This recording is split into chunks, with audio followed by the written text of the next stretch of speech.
Beaucoup d'entrepreneurs échouent non pas à cause d'un mauvais produit, mais à cause de ce qui se passe dans leur tête. Vous lancez votre business et vous vous sentez bloqué, alors vous bossez dur. Vous avez l'impression qu'il vous manque une recette pour avancer plus vite, mais ce n'est pas une stratégie que vous devez chercher. Vous devez changer votre façon de penser. À la fin de cette vidéo, vous aurez levé le blocage mental qui vous empêche d'avancer vraiment et vous saurez exactement comment penser pour faire grandir un business aligné avec votre ambition et avoir un vrai impact sur la vie de vos clients. Si vous appliquez ces 6 principes, vous allez transformer votre vie et prendre un raccourci qui va vous faire gagner des années. Donc on commence directement par le point numéro 1 qui est de viser 10 fois plus haut. Donc il y a deux manières de voir les choses. D'un côté, il y a l'ambition classique, donc on va fixer des objectifs qui sont modestes. On va se dire, je vais m'améliorer de 10% ou potentiellement, on va essayer de multiplier par 2 nos objectifs, ce qui nous donne une progression linéaire et une amélioration incrémentale. Donc on va monter tranquillement, peinard, et on va se dire, voilà, c'est l'objectif que je me suis donné. Quand je me suis lancé dans le business en ligne, au début, je ciblais, je me disais, déjà, si je gagne 1000 ou 2000 euros par mois, ça sera déjà exceptionnel, je serais vraiment trop heureux. Et c'est vrai, en soi, 1000 ou 2000 euros par mois, c'est déjà pas mal. Quand on débute et qu'on vit à l'étranger, c'est une somme assez colossale. Sauf que j'ai lu un livre qui a complètement chamboulé mon état d'esprit à ce sujet-là. C'était le livre The 10 Time Rules. J'en ai lu un autre qui s'appelle The Magic of Thinking Big. J'en ai lu un autre qui s'appelle 10 Time is easier than 2 time. Et ça a complètement reprogrammé mon cerveau parce qu'avant, en fait, j'étais bloqué. Comme je voyais pas très loin et en plus, j'avais déjà un boulot à côté, en soi, passer de 0 à 2000 euros par mois, il y avait une différence de 2000 euros. Mais sachant que j'avais déjà un salaire, en fait, la différence, elle n'était pas si énorme que ça. J'étais quasiment au même stade si j'avais un salaire ou si j'en avais pas. Et du coup, j'étais motivé, mais j'étais pas méga motivé et j'avais du mal à vraiment passer à l'action et à me challenger. Et au final, après avoir lu ces livres-là, j'ai compris qu'il fallait viser plus haut. Et la différence, en fait, quand on vise quelque chose de très, très, très, très haut, la différence entre la situation actuelle dans la personne se trouve et la situation désirée, elle est nettement plus grande et du coup, la douleur qui est ressentie est également nettement plus grande. Donc, imaginez si vous ciblez 2000 euros par mois, en fait, la différence entre 0 et 2000 euros par mois, elle est de 2000 euros. Si vous êtes à 2000 euros par mois et que vous ciblez 100 000 euros par mois, la différence, elle est de 998 000 euros de différence. Donc, à votre avis, c'est qui souffre le plus dans cette situation ? Logiquement, la personne qui souffre le plus, c'est la personne à droite. Et comme elle souffre plus, elle va plus se donner les moyens de réussir, elle va plus charbonner pour sortir de cette condition parce que elle s'est fixé un objectif élevé. Et c'était exactement ma situation. Quand j'ai commencé, j'étais la personne à gauche et au final, j'ai changé mon identité et mes objectifs pour devenir la personne de droite. Et vous pouvez partir de zéro et cibler directement un objectif qui est plus ambitieux. Donc là, on parle d'argent, mais c'est pas forcément quelque chose qui est directement lié à l'argent. Ça peut être des objectifs ambitieux pour votre santé, pour votre famille. En fait, c'est de toujours cibler l'excellence. Et quand vous ciblez quelque chose de très, très, très, très haut, ça vous pousse à sortir de vos retranchements. Et donc, il y a deux manières de voir les choses. D'un côté, il y a l'ambition classique, donc c'est des objectifs modestes. Et donc, par exemple, si on serait dans le domaine sportif, on dirait, moi, j'ai juste envie de perdre 500 grammes. En fait, on va continuer de bouffer des chips, on va continuer de bouffer des frites, on va continuer d'aller au McDo, on va continuer de manger de la merde. Alors que si on se dit, là, faut que je perde 30 kilos, comme c'est un objectif qui est juste démesuré, on est obligé de complètement transformer la manière dont on va manger et ça pousse à sortir de ses retranchements et à faire des choses qu'on n'avait pas forcément prévu de faire. Et donc d'un côté, on a l'ambition classique avec des objectifs modestes, on a 10% d'amélioration, progression linéaire et des améliorations incrémentales, c'est-à-dire qu'on va changer des toutes petites choses mais ça va pas avoir un énorme impact. Par contre, quand on multiplie par 10 nos objectifs, on est obligé de repenser fondamentalement la manière dont on va les atteindre. On est obligé de changer de stratégie, on est obligé de sortir de sa zone de confort, on est obligé de trouver des solutions et de faire des choses auxquelles on n'aurait jamais pensé. Et donc Michelangelo, c'était un sculpteur de la Renaissance et il a dit « Le plus grand danger pour la plupart d'entre nous, c'est pas de viser trop et de manquer sa cible, mais c'est de viser trop bas et de l'atteindre. » Une autre manière d'y penser, c'est de vous dire que 90% de vos objectifs vont échouer. Donc partez de ce principe-là. Même si c'est pas exactement la réalité, il faut savoir que sur votre parcours, il y aura des problèmes, il y aura des choses qui vont se passer. Donc si vous vous dites, je vais lancer mon business, je vais le lancer en 1 mois et ça va cartonner, dites-vous que 90% des choses que vous allez faire vont pas fonctionner et qu'à la fin, il y aura que 10% qui vont fonctionner. Donc si vous visez un objectif qui est standard et que vous obtenez que 10% de ce que vous voulez, donc vous visez par exemple 2000 euros par mois et vous obtenez que 200 euros par mois, vous allez être très déçu. Alors que si vous visez 10 fois plus haut que ce que vous avez imaginé à la base, donc par exemple 20 000 euros par mois, et que vous obtenez que 10% de ce que vous avez ciblé, vous allez obtenir 2000 euros par mois, et finalement ça vous aura pas changé grand chose dans votre vie. Cibler des objectifs plus hauts, ça vous donne juste la niaque et la arme pour pouvoir vous bouger le cul pour pouvoir atteindre vos objectifs. Alors que les objectifs trop faibles, si vous n'atteignez pas là où vous voulez arriver, ça va vous démotiver et vous allez abandonner votre projet. Donc l'idée, c'est de se dire, mieux vaut être surpris positivement que déçu gravement. Si ça se passe bien pour vous, tant mieux, ça veut dire que vous aurez été beaucoup plus vite à atteindre votre objectif et vous serez très content. Par contre, si vous fixez un objectif trop faible, vous risquez d'être très déçu. Donc il y a deux options. Soit on peut cibler 10 fois plus haut, soit on peut cibler 10% plus haut. Bien sûr, c'est juste une image, ça peut être plus, ça peut être 2 fois plus, mais plus on cible haut, plus on aura des objectifs massifs, plus les objectifs massifs nécessitent une action massive. Alors que de l'autre côté, cibler 10% plus haut, les objectifs réalistes ne motivent pas. Ensuite, les grands objectifs gardent votre attention. Parce que vous savez que vous devez donner toute votre énergie pour pouvoir l'atteindre, alors que un petit objectif, si c'est un petit truc, vous dites, bon, bah voilà, faut juste que je fasse, que je perde 500 grammes ou il faut juste que je gagne 200 euros. Vous dites, bon, bah voilà, je le ferai le mois prochain, c'est pas grave. De toute façon, j'ai tout le temps qu'il me faut parce que ça va pas être très compliqué.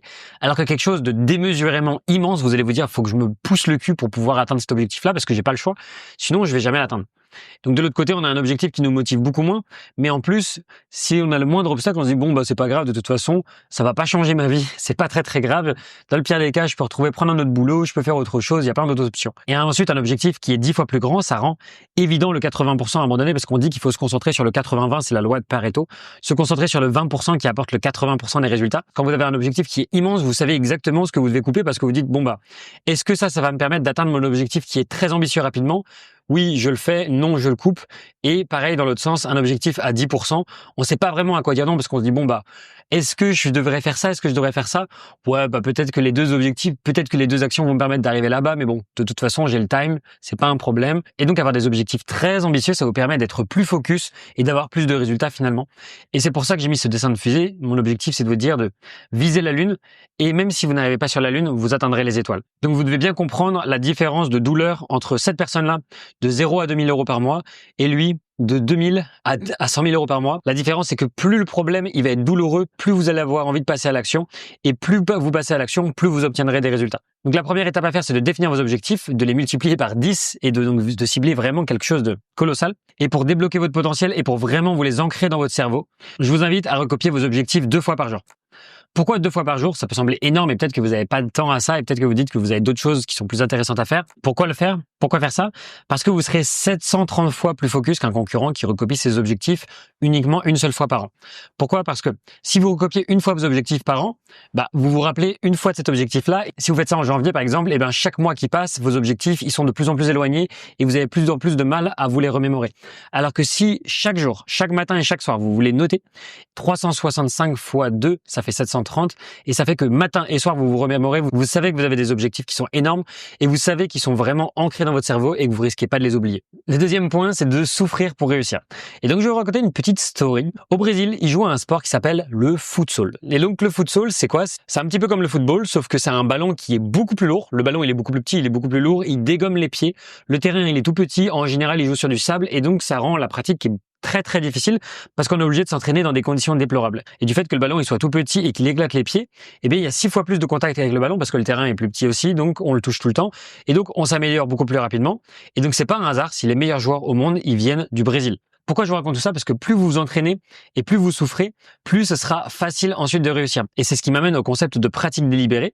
Donc, vous savez, il y a plein de gens qui vont dire, mais Mozart, il était trop fort à 6 ans, il pouvait jouer des morceaux que personne ne pouvait jouer. Sauf que la réalité, c'est qu'à 6 ans, Mozart, il avait déjà joué plus de 3500 heures de pratique. On pourrait imaginer que c'était un petit génie qui était ultra fort, mais en réalité, c'est juste qu'il s'était ultra entraîné. Donc, il n'y avait pas de la magie, c'était vraiment que de la répétition ciblée. Et donc, Mozart, il en a bien chié, même si on a l'impression que c'était un gars qui a été hyper talentueux.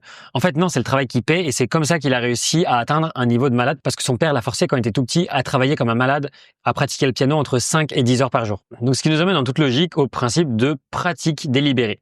Donc la pratique délibérée, c'est s'entraîner avec un objectif précis en sortant de sa zone de confort pour atteindre ses objectifs plus vite. Donc le premier point, c'est d'avoir un objectif clair d'amélioration. Donc c'est de vous poser la question, c'est quoi votre objectif ultime? Où est-ce que vous voulez aller? C'est quoi que vous cherchez à accomplir? La deuxième chose, c'est de donner des efforts intenses et concentrés. Donc la question à vous poser, c'est est-ce que vous voulez souffrir maintenant pour avoir du plaisir plus tard ou est-ce que vous voulez avoir du plaisir maintenant pour souffrir plus tard? Dans tous les cas, il y a un moment donné où il y aura l'un ou l'autre. Le troisième aspect de la pratique délibérée, c'est d'avoir un feedback immédiat et c'est pour ça que tous les plus grands athlètes au monde ont un coach parce que le coach peut analyser où ils en sont et leur donner des feedbacks, leur dire voilà comment tu peux t'améliorer, etc. Et enfin, on a la répétition ciblée et ajustée. Par exemple, pour apprendre la guitare, la plupart des gens, ils vont juste s'amuser, répéter des morceaux qui les font kiffer. Mais moi, j'étais un énorme malade, je répétais un exercice, et je sais que c'était un exercice qui était difficile, qui faisait mal aux doigts, qui parfois ça me faisait même saigner les doigts, et je le répétais comme ça pendant des heures, et je me concentrais pour être sûr de faire le mouvement parfait, et je le répétais, et c'est comme ça que je pouvais jouer des solos de guitare, parce que à force de répéter exactement le même mouvement, encore, et j'avais un prof qui me disait justement comment m'améliorer, et bien au bout d'un moment, mes doigts ils se sont vraiment formés à faire ce mouvement de manière ultra répétée. Et si on prend un autre exemple, la majorité des gens pensent que oh ça y est, j'ai une capacité qui est géniale pour pouvoir m'exprimer devant la caméra, pour pouvoir parler de manière hyper à l'aise. Mais non, la réalité, c'est juste de la répétition, de la répétition, de la répétition. Ils avaient fait des statistiques chez YouTube pour mesurer combien de vidéos avaient sorti les YouTubeurs qui avaient plus d'1 million d'abonnés. Et en moyenne, un YouTuber qui a 1 million d'abonnés, il a sorti environ 450 vidéos. Donc, faut bien imaginer que c'est pas genre, hop, en un claquement de doigts, on a 1 million d'abonnés, on est super à l'aise, on s'exprime super bien devant la caméra. Ça prend du temps, c'est de la pratique, c'est comme la vente, c'est comme le marketing, c'est comme créer des produits. Toutes ces choses-là, ce sont des compétences que vous allez développer au fil du temps. Vous allez devoir faire des choses qui sont pas très agréables, comme moi quand je faisais mes exercices avec la guitare et que je saignais des doigts. Mais au bout d'un moment, à force de répétition et de répétition, eh bien, vous allez devenir meilleur. Et vous allez augmenter en focus, et vous allez augmenter en résultats, et vous allez augmenter en qualité. Et donc simplement pour passer de novice à expert, j'enfonce des portes ouvertes, mais je pense que c'est important de le rappeler. Eh bien en fait, c'est la répétition et l'amélioration constante. C'est vraiment de bourriner et de travailler et d'être prêt à souffrir pour pouvoir obtenir des résultats. Donc revenons à cette question fondamentale qui est très importante, c'est est-ce que vous voulez souffrir maintenant pour profiter tout le restant de votre vie? Donc, est-ce que vous êtes prêt à monter la côte et vous allez en chier maintenant et ensuite plus tard tout sera facile? Ou est-ce que au contraire vous êtes plutôt de la team où vous voulez kiffer maintenant, kiffer votre vie, faire des soirées, boire de l'alcool, fumer de la weed, chiller, regarder des vidéos YouTube, scroller sur les réseaux sociaux et plus tard vous allez vraiment en chier? Donc c'est à vous de choisir, c'est vraiment le dilemme de la vie, mais c'est comme ça que ça fonctionne. Est-ce que vous préférez souffrir maintenant et profiter tout le restant de votre vie, ou est-ce que vous préférez profiter maintenant pour souffrir tout le restant de votre vie? Et dans le bouquin L'autoroute du millionnaire, que je trouve qui est un excellent livre, il explique que si vous bourrinez vraiment pendant 7 ans, eh bien, vous pouvez vraiment vous offrir la liberté. Donc lui, il parle de vraiment de devenir millionnaire, de vraiment être très riche. Je pense pas que vous ayez besoin vraiment de 7 ans pour vous offrir la liberté. Ça dépend qu'est-ce qu'on appelle liberté. Pour moi, la liberté, c'est déjà de pouvoir voyager partout, d'avoir une liberté géographique, financière, c'est-à-dire de pouvoir me payer de la bouffe que je veux, de pouvoir me payer les hôtels que je veux, pouvoir voyager avec qui j'ai envie, quand j'ai envie, pour pouvoir aller au Portugal, pouvoir aller au Japon, pouvoir aller en Corée. Quoi qu'il en soit, l'auteur MJ DeMarco, il explique que si vous voulez pouvoir transformer votre vie, il faut être prêt à travailler très très dur pendant 7 ans. Donc la question c'est, est-ce que vous êtes prêt à charbonner, vraiment charbonner pendant 7 ans pour pouvoir vous offrir la liberté, pour pouvoir vous offrir la vie de vos rêves? Ou est-ce qu'au contraire, vous préférez kiffer votre life maintenant et de devoir réparer les pots cassés plus tard? Et moi, je pense pas que vous avez besoin de 7 ans, honnêtement. Ça dépend de votre situation, ça dépend de votre point de départ, ça dépend de vos connaissances, peut-être de votre milieu, de ce que vous avez déjà fait dans votre vie. Mais quelqu'un qui part vraiment de zéro et qui veut passer de 0 à 10 000 euros par mois, je pense sincèrement qu'il faut compter 2, 3, 4 ans si la personne elle est vraiment focus, qu'elle sait ce qu'elle veut et qu'elle va vraiment dans la bonne direction du début à la fin. En 2, 3 ans, on peut l'atteindre, ça c'est une certitude, mais ça demande de changer ses croyances et ça demande de devoir changer ses pensées. Donc le principe de la pratique délibérée, il faut trouver juste un objectif juste en dessous de vos capacités actuelles. Donc si vous choisissez un objectif qui est trop facile, donc là, c'est au niveau de la performance. C'est trop facile. Donc vous vous dites bon bah voilà, je vais sortir une vidéo par mois par exemple sur votre chaîne YouTube. Pour certaines personnes, ça va être trop facile. Et donc vous allez vous ennuyer et ça va pas fonctionner. Par contre, si vous fixez un objectif qui est trop difficile, par exemple sortir un reportage de 1 heure par jour sur votre chaîne YouTube, par exemple, ça serait quelque chose d'énorme, de quasiment impossible, et vous abandonneriez parce que c'est trop difficile. Maintenant, ce qu'il vous faut quand vous fixez un objectif, c'est de choisir quelque chose qui se trouve dans cette zone-là. C'est une zone où vous êtes en dehors de votre zone de confort, mais juste un tout petit peu au-dessus. Donc la zone de confort, elle est là. Et là, c'est juste la zone un petit peu hardcore, un petit peu difficile, mais au moins, c'est dans cette zone-là que vous allez le plus grandir. Et donc, pourquoi c'est méga important? Parce qu'en fait, la majorité des gens, ils partent de leur point de départ. Ils vont arriver, ils visent la ligne d'arrivée, sauf qu'au final, ils vont se retrouver face à des échecs. C'est ce que je vous ai dit, hein. Forcément, on faut partir du point de vue que 90% des choses vont pas fonctionner. Stagnation, problème critique. Et là, la personne, elle va être ici, elle va se dire c'est trop dur, j'abandonne. Sauf qu'en réalité, être en difficulté, c'est un signe de réussite, c'est pas un signe d'échec. Si vous êtes inconfortable quand vous sortez de votre zone de confort, ça veut dire que vous êtes en train de grandir, comme on l'a vu sur le schéma précédent. Et donc l'idée, c'est de continuer même quand c'est hardcore, même quand c'est difficile, parce que la seule manière d'échouer, c'est d'abandonner. Et honnêtement, si vous êtes déterminé, si vous savez ce que vous voulez et que vous pratiquez de manière délibérée exactement sur ce que vous voulez et que vous avez un goal, un objectif et que vous vous donnez les moyens d'y arriver, ça prendra peut-être 1 mois, 2 mois, 3 mois, 6 mois, 1 an, 2 ans, 3 ans, mais vous savez que si vous continuez, si vous n'abandonnez pas, vous atteindrez cet objectif un jour ou un autre. Donc non seulement c'est important en termes de motivation, mais surtout il y a un concept que très peu de gens comprennent, c'est que plus quelque chose est dur, plus c'est rentable. Par exemple, ma sœur, elle a ouvert un food truck et elle s'est rendue compte que c'était méga difficile d'ouvrir un food truck. Il y a plein de papiers à faire, il y a plein de choses. Il faut créer une entreprise, il faut faire ceci, faire cela. Il faut acheter des fours à pizza, ça demande énormément d'investissement pour lancer ce genre d'entreprise. Et ce qui est bien, c'est que ça veut dire que la barrière à l'entrée, elle est plus haute. Parce que pour lancer un food truck, la majorité des gens, ils vont se dire, mais moi, j'ai pas envie de faire tout ça. Et plus la barrière à l'entrée, elle est haute, moins il y a de concurrence. Et plus la barrière à l'entrée elle est faible, plus il y a de concurrence. Par exemple, pour faire du dropshipping, on va dire, bah vas-y, t'as juste à faire ceci, cela, cela, et hop, t'as ton business de dropshipping. Sauf que ça veut dire qu'il y a 1 million de concurrents, et plus il y a de concurrents, plus c'est difficile. Donc si vous ne voulez pas vivre comme tout le monde, alors vous ne pouvez pas faire comme tout le monde. Si vous voulez obtenir une vie différente de la majorité des gens, alors vous devez faire ce que la majorité des gens ne sont pas prêts à faire. Et donc ce que je vous disais, c'est que plus la barrière à l'entrée d'un business sont faibles, plus il y a de la concurrence et plus c'est difficile. Et donc il faut chercher à aller vers la difficulté pour être sûr que la concurrence ne vous suive pas. Et c'est quand tout le monde fait quelque chose qu'il faut aller à contre-courant. Et quand la barrière à l'entrée d'un business, elles sont hautes, alors il y a moins de concurrence et c'est plus facile. Et quand tout le monde fait quelque chose, il faut aller à contre-courant et faire le contraire. Donc si tout le monde lance des petits produits et que vous voyez que c'est vraiment le truc à la mode, eh ben dites-vous, ok, peut-être que je pourrais essayer de faire une offre de service high ticket parce que la majorité des gens le font pas, parce que ça fait peut-être un petit peu peur de lancer quelque chose, parce que j'ai le syndrome de l'imposteur, je me sens pas forcément à l'aise, etc. Mais si moi j'ai peur, combien d'autres personnes ont peur derrière? Et combien d'autres personnes ne vont pas passer à l'action?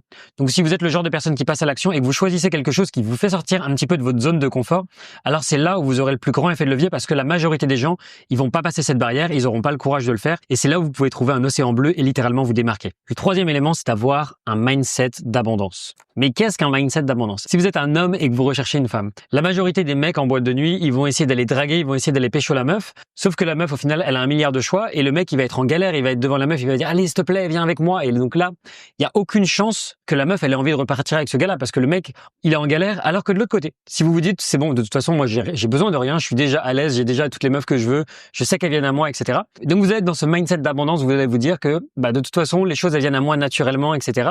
Eh bien vous allez beaucoup plus attirer naturellement les personnes à vous. Et donc ça fonctionne dans les relations, ça fonctionne dans l'argent, ça fonctionne dans votre travail, ça fonctionne dans votre carrière, ça fonctionne dans votre famille.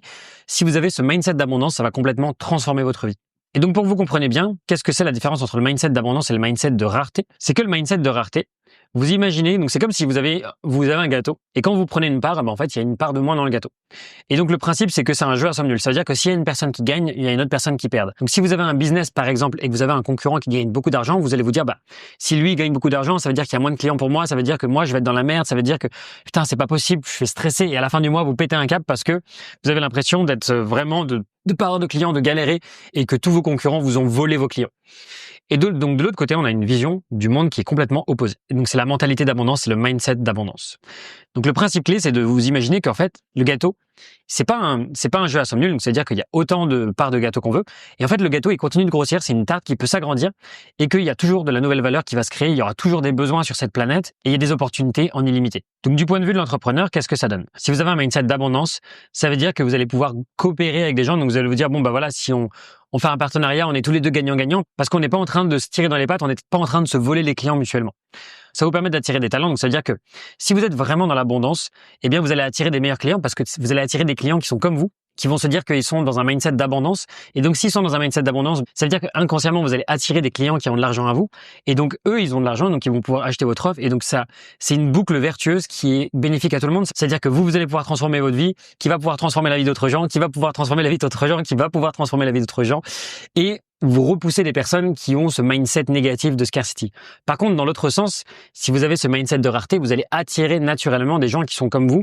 Et donc, si vous êtes en mode « putain, j'ai pas d'argent, je vais galérer à la fin du mois », eh bien, vous allez attirer des clients qui sont comme ça, qui n'ont pas d'argent et qui n'auront pas des revenus nécessaires et qui pourront pas forcément acheter votre offre. Ensuite, quand vous êtes dans un mindset d'abondance, vous allez partager vos idées et attirer du soutien et ça va vous permettre de vous améliorer. Toujours en opposition avec le mindset de scarcity, vous allez vous dire « faut que je garde mes meilleurs secrets pour moi, on risque de me les voler, mes concurrents vont me voler, mes clients vont pas vouloir acheter chez moi, etc. » Alors que quand vous êtes dans l'abondance, vous vous dites, mais de toute façon, je peux donner tous les conseils, je peux tout partager. De toute façon, ma chaîne YouTube, mon objectif, c'est de vraiment aider les gens. Eh bien, ça vous donne tellement de choses, vous êtes tellement dans la gratitude, dans l'abondance, qu'en fait, ça vous reviendra à vous naturellement. Je sais que ça peut sembler être des concepts un petit peu chelous, un peu ésotériques. Je suis pas du tout dans la spiritualité à la base, mais je me suis rendu compte que ça avait un impact démesuré et que c'était beaucoup plus grand que ce qu'on pouvait imaginer pour pouvoir gérer un business et pour pouvoir gagner de l'argent. Et donc, bien sûr, on voit des opportunités partout. Quand les gens, ils voient des obstacles, ils se disent, là, merde, je suis bloqué, je peux pas faire développer mon business parce que j'ai plus de temps. De l'autre côté, les entrepreneurs qui ont un mindset d'abondance, ils vont se dire, ah, mais c'est génial, c'est une opportunité pour pouvoir embaucher, c'est une opportunité pour pouvoir faire ceci, cela. Et ça ouvre toujours des portes parce qu'ils sont dans l'abondance. Donc le bénéfice du mindset d'abondance, c'est que ça permet d'être vraiment optimiste et résilient et qu'un échec, c'est pas vraiment un échec, mais un échec, c'est juste une leçon. C'est comme ça qu'on s'améliore. Et donc je vais vous raconter une petite histoire qui m'est arrivée lorsque j'ai lancé mon business de service. Donc à un moment de ma vie, juste avant de lancer mon service, j'étais vraiment en mode scarcity, vraiment en mode rareté dans ma tête et j'osais même pas aller au restaurant, j'osais même pas aller au cinéma. Je me disais mais non, je peux pas, j'ai pas assez d'argent pour pouvoir me permettre de faire ça. Je peux pas claquer toutes mes économies sachant que j'ai pas encore un seul client. Et donc je me disais que j'allais finir par trouver un client, mais ça venait pas. Donc tous les jours je bossais comme un malade, je charbonnais, mais au final peut-être que je faisais pas les bonnes choses et donc dans ma tête je me disais mais non mais ça va jamais fonctionner, je vais jamais avoir de clients. Si à la fin du mois j'ai pas de clients, mais je suis vraiment dans la merde, je sais pas comment je vais faire. Et puis un jour j'en ai eu marre, je me suis dit mais non mais c'est pas possible, si je reste vraiment à tourner en boucle dans ma tête comme ça et à m'enfoncer moi-même avec mon état d'esprit dans un cercle vicieux négatif, je vais jamais m'en sortir. Et donc j'ai fermé mon ordinateur et je me suis dit là, il faut que je change quelque chose, c'est pas possible. Et donc j'ai fait quelque chose que j'aurais jamais imaginé faire. En fait, je suis sorti de ma zone de confort et j'ai envoyé un message à des amis. J'ai commencé à dire un petit peu à tout le monde là, est-ce que vous connaissez des gens qui auraient des clients? Donc j'ai commencé à en parler à des amis, j'ai commencé à en parler à des entrepreneurs que je connaissais. J'ai vraiment commencé à en parler à tous les gens qui étaient autour de moi, qui me connaissaient, qui pouvaient potentiellement connaître d'autres gens. Et j'ai dit est-ce que tu connaîtrais des entrepreneurs? Est-ce que tu connaîtrais des gens qui pourraient être intéressés? J'ai pas vraiment besoin d'avoir un client. Là, il me faut de l'aide. Si vous avez quelqu'un dans votre entourage que je peux aider, moi en tout cas, je suis libre. Je suis là, et je peux vous aider, en tout cas, il n'y a pas de problème. Donc j'avais des compétences, je savais que je pouvais faire plein de choses, mais juste, j'avais du mal à trouver des clients à ce moment-là. Et finalement, j'ai été vraiment surpris, mais j'ai reçu un message, et c'était quelqu'un qui me disait, en fait, moi, je suis intéressé, vas-y, je sais que tu as des bonnes compétences, je sais que tu as fait ça, ça, ça et ça, je sais que tu as des compétences en copywriting, en marketing, je sais que tu as des compétences d'écriture sur YouTube. Et j'étais tellement content, je me suis dit, mec, tu m'as sauvé la vie. C'est pas les gens qui me bloquaient, c'est pas le monde, c'est pas le fait que j'arrivais pas à trouver un client, c'était mon état d'esprit. Et il fallait littéralement que je change ma manière de penser pour pouvoir trouver des clients. Et le jour où j'ai arrêté de cacher mes galères, le jour où j'ai arrêté de garder ça pour moi, c'est là où j'ai commencé à vraiment à m'ouvrir aux gens et à trouver des clients. Et donc, c'était de passer de ce mindset de rareté où je me dis, mais non, mais il y aura jamais de clients, ça va jamais fonctionner, et de rester bloqué dans mon monde, à complètement transformer mon état d'esprit, aller dans l'abondance et attirer des clients. Je suis passé de cet état d'esprit de rareté à l'état d'esprit d'abondance, et juste après j'ai trouvé mon client. Et pour moi c'est pas un hasard, c'était vraiment les deux qui étaient connectés, parce que je pense que je repoussais inconsciemment des clients, parce que je suis sûr que si j'étais dans ce mindset de scarcity, je n'aurais même pas vu les clients passer, alors que dès que j'ai changé mon état d'esprit, en fait j'ai repéré les opportunités et en fait elles sont venues à moi naturellement.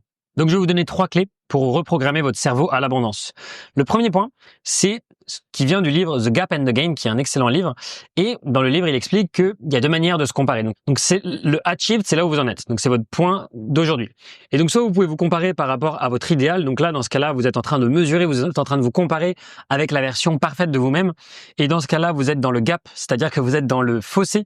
Et donc, si vous vous comparez tout le temps à votre version parfaite de vous-même, vous serez jamais heureux, parce que vous pourrez jamais être la version parfaite de vous-même. Et donc, vous serez toujours en train de vous dire, mais je suis pas assez bien, j'ai pas fait les choses assez bien. Vous serez dans l'échec, vous ressentirez de la frustration, vous serez déçu, vous aurez une faible estime de vous, vous vous sentirez coupable, dépressif, parce que vous vous sentez pas à la hauteur, parce que vous vous comparez par rapport à quelque chose qui est inatteignable, en fait, tout simplement. Vous pouvez pas atteindre votre moi parfait, parce que c'est vous en mode parfait. Donc se comparer à la version parfaite de ce que vous voulez devenir, c'est ce qui vous tire vers ce mindset de rareté. Alors que si vous voulez changer, aller dans un mindset d'abondance, vous devez vous comparer à votre moi du passé et vous dire, bien sûr, vous pouvez vous comparer à quelqu'un qui est parfait, vous pouvez vous comparer à quelqu'un que vous voulez devenir. Vous voyez, il y a plein de personnes sur les réseaux sociaux, sur Instagram, qui sont ultra musclées, ultra baraques, ultra riches. Mais déjà, peut-être commencez par couper tous ces réseaux sociaux qui vous servent à rien. Et ensuite, comparez-vous par rapport à vous-même, par rapport au chemin que vous avez parcouru. Où est-ce que vous en étiez il y a 5 ans? Où est-ce que vous en étiez il y a 10 ans? Essayez de retracer le chemin et de vous dire, mais là aujourd'hui, je suis en train de monter un business, je suis en train de commencer à vivre la vie que je veux vraiment vivre. Mais il y a 10 ans, mais j'en étais tellement pas là. Et donc, c'est ça qui va vous tirer vers un mindset d'abondance, qui va vous emmener au succès, à la satisfaction, à la confiance, qui va vous donner une forte estime de vous, qui va vous rendre heureux et optimiste. Donc, la deuxième clé, c'est de changer le vocabulaire que vous utilisez, et au lieu de dire « j'ai besoin de faire ça, je dois faire ça », c'est vraiment le truc. En fait, ça attire vraiment le mindset de rareté. Et quand vous changez ça, et au lieu de dire « je dois travailler, j'ai besoin de travailler parce que sinon je veux pas gagner d'argent », et que vous dites c'est pas que j'ai besoin, c'est pas que je dois le faire, c'est juste que j'en ai envie. Et si ce soir j'ai envie de travailler jusqu'à minuit ou jusqu'à 2 heures du matin, il y a personne qui va m'en obliger, mais moi j'ai envie de travailler jusqu'à 2 heures du mat parce que je sais que c'est quelque chose que je veux, je sais que c'est ça qui va me permettre d'atteindre mes objectifs, et il y a personne qui me l'enlèvera parce que je suis déterminé et que c'est ce que j'ai envie. Et j'en ai pas besoin, je m'en bats les couilles, je fais ce que je veux, mais j'ai envie de le faire. Et enfin, la troisième clé, c'est les affirmations positives. Et donc moi, je vous recommande de le faire avec l'intelligence artificielle. L'objectif, c'est de transformer vos peurs et vos blocages en affirmations positives. Donc vous pouvez simplement dire à ChatGPT, aide-moi à identifier mes peurs et mes blocages et mes fausses croyances qui m'empêchent d'avancer dans ma vie. Donc là, on envoie le truc, il va me poser des questions, il va m'aider à identifier ça, il va me faire un petit questionnaire introspectif. Donc, vous aurez potentiellement pas exactement la même réponse parce que on n'a pas exactement le même ChatGPT puisque le mien est programmé par rapport à mon cerveau. Mais vous aurez peut-être des questions qui sont un peu similaires et donc vous devez identifier vos croyances limitantes, vos peurs conscientes, vos schémas inconscients. Et une fois que vous avez fait la liste de toutes les choses qui vous bloquent, vous pouvez demander à ChatGPT ceci. Aide-moi à transformer toutes mes fausses croyances, mes peurs, mes schémas inconscients en affirmations positives pour que je puisse les recopier tous les jours pour pouvoir reprogrammer mon cerveau vers quelque chose de plus positif. Mais en gros, on part de vos croyances limitantes, on part de vos peurs, de vos schémas inconscients et on les transforme en nouvelles affirmations positives. Donc si par exemple, on pourrait penser « je ne suis pas assez bon, légitime pour réussir », on pourrait dire « je suis exactement la personne qu'il faut pour réussir. Mon histoire est ma force ». Et donc c'est ça, vous transformez toutes vos affirmations positives, toutes les choses qui vous font flipper, et vous les recopiez tous les jours pour être sûr de littéralement transformer votre vie. Et donc là, vous pouvez mettre en pause, faire un screenshot si ces affirmations positives vous parlent déjà. Eh bien, si vous avez des peurs sur l'argent, si vous avez des peurs sur l'échec et le jugement, si vous avez des peurs sur le temps, l'urgence, le stress, les relations amoureuses, etc. Et donc vous pouvez lire ces affirmations chaque matin à voix haute ou dans la tête avec intention. Vous pouvez ajouter votre prénom.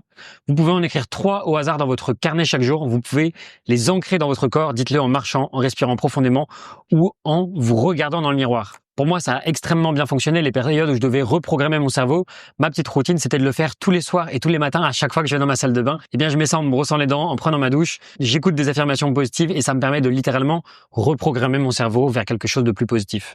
Le point numéro 4, c'est d'avoir la ligne d'arrivée en tête. Qu'est-ce que je veux dire par là? Le principe premier, c'est que votre projet est créé 2 fois. D'abord, il est créé mentalement. Et ensuite, il est créé physiquement. Et donc, vous avez une création mentale, donc vous avez votre vision, votre imagination, votre planification d'un côté. Et de l'autre côté, vous avez tout ce qui est création physique. Donc, les actions que vous allez faire, vous allez construire et vous allez réaliser et donc vous allez passer à l'action. Et donc, le propriétaire d'une idée, c'est pas celui qui l'imagine, mais c'est celui qui la met en œuvre. Et ce qui est vraiment important pour gagner de l'argent, c'est pas d'avoir des idées parce que tout le monde peut avoir des idées, mais le vrai levier qui vous permet de gagner de l'argent, c'est de passer à l'action. Donc, comme un jeune architecte, vous dessinez les plans d'une maison avant. Donc, vous décidez dans la direction dans laquelle vous allez, bien entendu. Pourquoi c'est important? Parce que sans vision claire, vous êtes agité, vous allez aller dans tous les sens. Vous pouvez vraiment travailler comme un gros bourrin, mais si vous n'avez pas de direction, vous allez juste dépenser votre énergie pour rien. Et les gens travaillent comme des gros bourrins, mais parce qu'ils manquent de clarté et de vision, ils vont tourner en rond et ils vont aller nulle part. Et donc ils vont mettre énormément d'efforts, mais ils vont pas avoir beaucoup de résultats malheureusement. Et donc à la fin, leur motivation, elle va en prendre un coup parce que ils n'ont pas les résultats escomptés par rapport aux efforts qu'ils ont donnés. De l'autre côté, quand vous savez exactement où vous voulez aller, c'est un truc de fou. Vous avez l'impression de surfer sur votre vie. Vous progressez ultra rapidement. Vous vous dites, bon, bah là, je vais aller dans cette direction-là. Et peu importe les obstacles, si vous savez la grande vision, où vous allez, ou si vous avez votre pourquoi, si vous avez votre destination, tout le chemin va se faire naturellement. Vous allez trouver des solutions qui vont vous permettre d'arriver à destination. Si vous savez que vous voulez aller en Alaska, peu importe, ça va être un bateau, ça va être une planche à voile, ça va être du surf, vous allez arriver en Alaska. Alors que si vous savez pas où vous allez juste arriver nulle part. Donc l'avantage d'avoir une vision claire, c'est que ça va vous permettre d'orienter les décisions quotidiennes. Ça motive votre effort sur la durée. Par exemple, vous n'avez pas envie de travailler le soir entre 22h et minuit. Si vous savez pourquoi vous le faites, si vous avez une vision ultra claire, si vous savez que d'ici la fin de l'année, vous avez ce projet-là que vous voulez accomplir, vous allez vous donner les moyens de réussir. Mais si vous n'avez pas de vision claire, bien sûr que vous n'allez pas passer à l'action parce que vous ne savez pas dans la direction dans laquelle vous allez.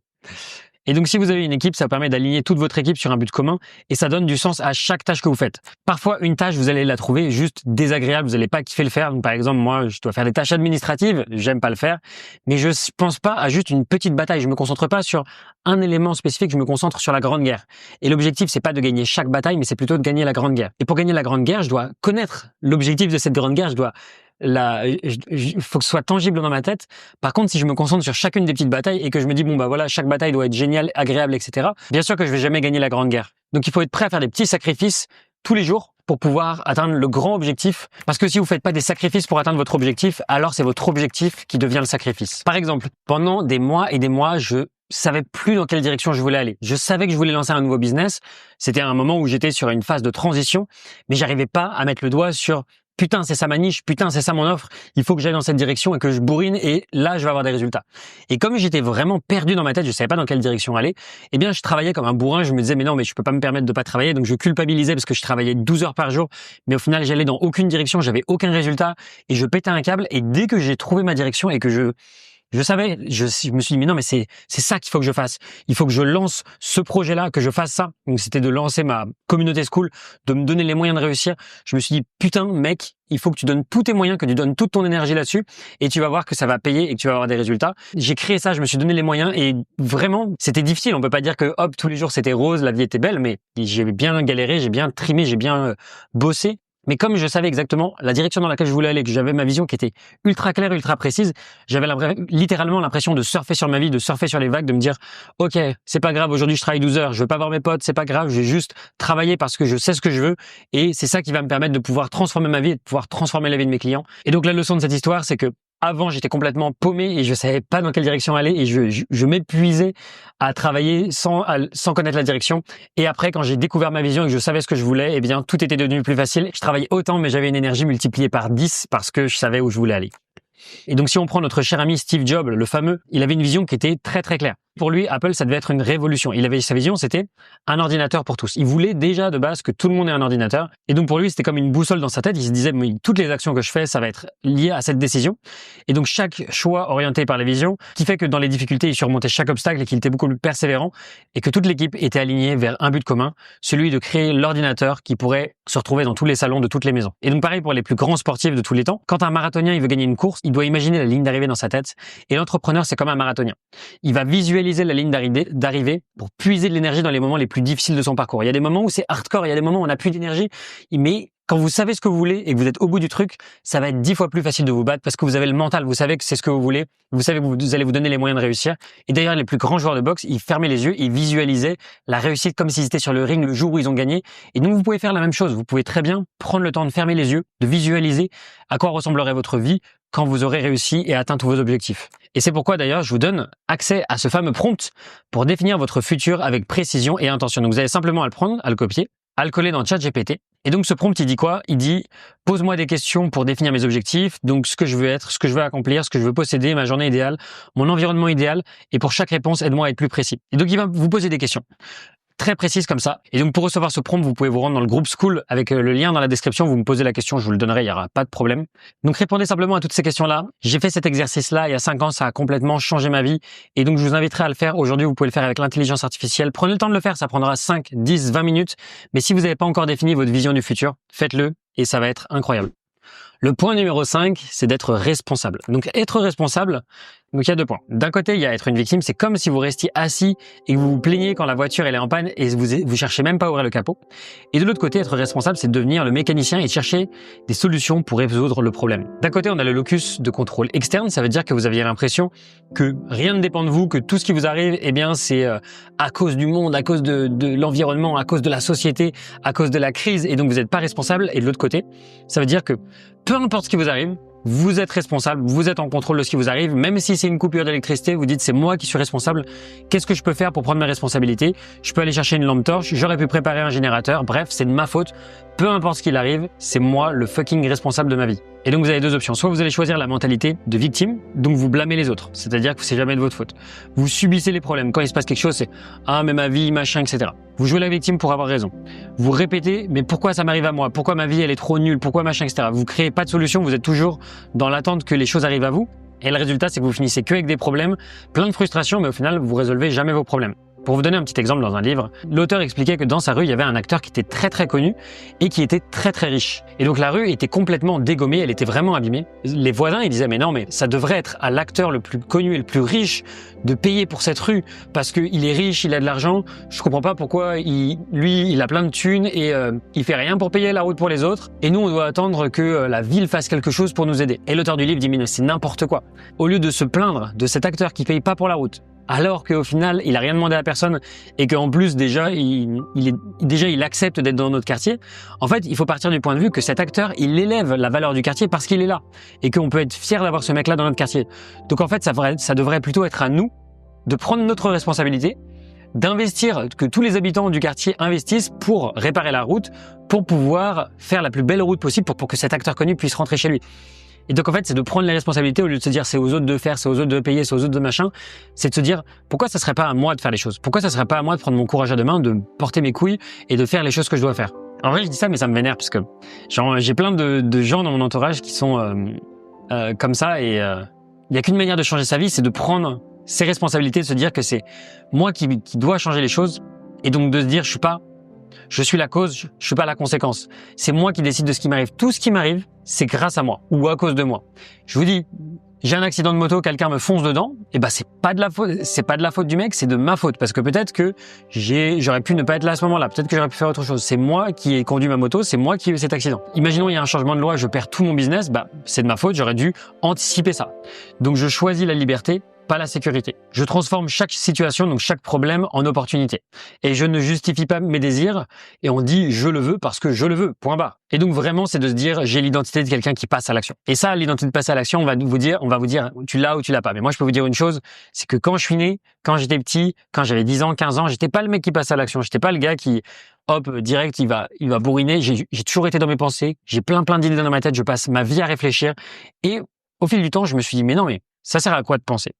Penser, c'est bien, mais s'il n'y a pas de passage à l'action derrière, c'est juste inutile. Et donc, comment est-ce que je peux transformer ces pensées en action? J'ai décidé de passer à l'action comme un gros bourrin et de changer cette identité de quelqu'un qui passe à l'action. Donc, avec ce mindset de responsabilité, vous passez à l'action de manière massive et vous avez du succès. Et vous avez 10 fois plus de succès parce que vous êtes responsable de tout ce qui vous arrive dans votre vie. Et donc, c'est directement corrélé avec le succès. Parce que les entrepreneurs à succès, ils ont un locus de contrôle interne, ils prennent des décisions difficiles plutôt que de subir les obstacles.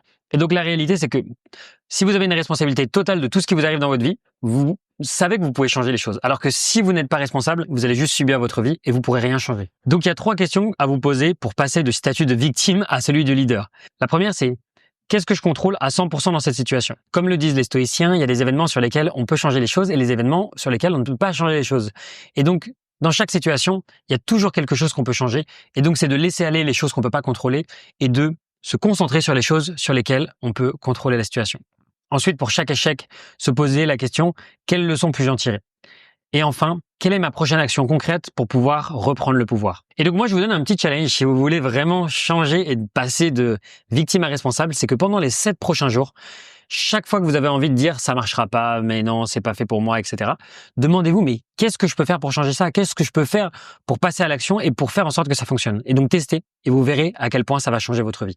Le 6e et dernier point, c'est ce que j'appelle la peur comme boussole. Quand vous avez peur de quelque chose, vous allez trouver 1 milliard d'excuses bidons pour pas faire les choses que vous devez faire. Donc vous allez vous dire bon je vous devez passer à l'action, vous devez faire un truc difficile et vous allez dire ah tiens mais je vais aller sur Instagram, j'ai reçu un message intéressant. Vous allez faire tous les trucs inutiles et secondaires, vous allez vous dire ah mais oui, il faut que je change la police d'écriture de mon logo. Vous allez vous rabattre sur Netflix ou vous allez passer du temps sur votre téléphone à checker des applications inutiles. Vous allez trouver toutes les excuses bidons au monde du genre ah mais moi je suis pas encore prêt, j'ai pas encore les compétences ou je peux pas le faire parce que il faut que j'apprenne encore ceci ou cela. Bref, tout ça, ça veut dire une seule chose, ça veut dire que vous avez peur de faire les choses et je comprends, moi aussi je suis passé par là. Mais la réalité, c'est que la peur, elle pointe vers ce qui compte vraiment. Et donc, il faut bien comprendre un truc, c'est que la peur, elle vous montre où vous devez aller. Elle vous indique quoi faire, mais surtout, elle vous indique quand le faire. S'il y a un truc qui vous fait flipper maintenant, ça veut dire que vous devez le faire maintenant. Et si vous n'avez pas de peur, moi, je vous dirais que c'est vraiment un truc dangereux. Ça veut dire que vous êtes trop dans votre zone de confort. Ça veut dire que vous n'êtes pas en train d'avancer. Et quand vous êtes vraiment en train d'avancer, eh bien, forcément, ça vous fait peur. Et c'est là où vous avez une véritable croissance. Et donc, ce qui vous effraie, c'est ce qui compte vraiment. Et c'est là que la résistance entre en scène, c'est-à-dire une force qui vous retient de faire les choses, qui vous dit mais non mais moi je peux pas le faire.